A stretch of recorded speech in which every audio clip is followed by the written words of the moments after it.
Hi guys, good morning. We're here at Gabay ng Buhay Foundation. Gabay ng Buhay Foundation. So they're a foundation for kids from any elementary, high school. Sila usually mga walang family, ganyan, around E. Rodriguez. So I'm back here because we're near our 5,000 subscriber mark. And yun nga, like I promised, half of my YouTube income will actually go to this foundation. Anybody that donated will, yan, so 100% na.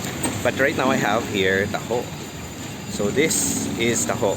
Itong taho is soybean and it has arnibal or sugar syrup. And then meron siyang tapioca pearls. So I'm sharing this because my friend wanted to experience what taho is. So taho actually came to the Philippines estimated around before the Spanish time.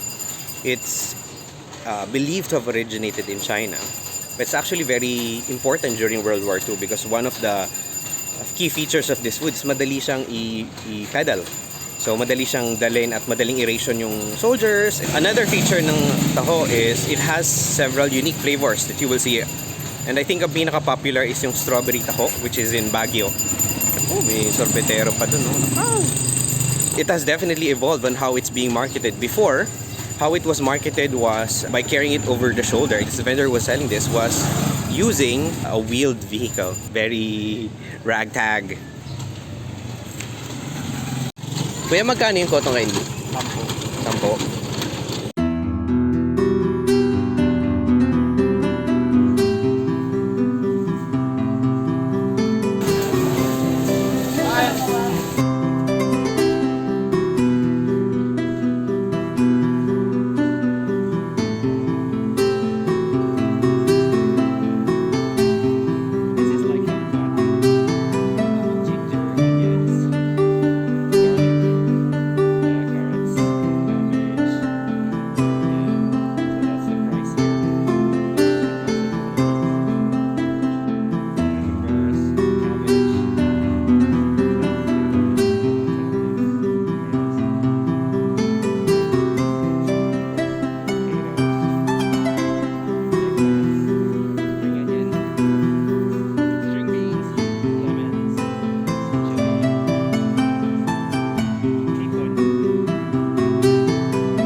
a free shower here.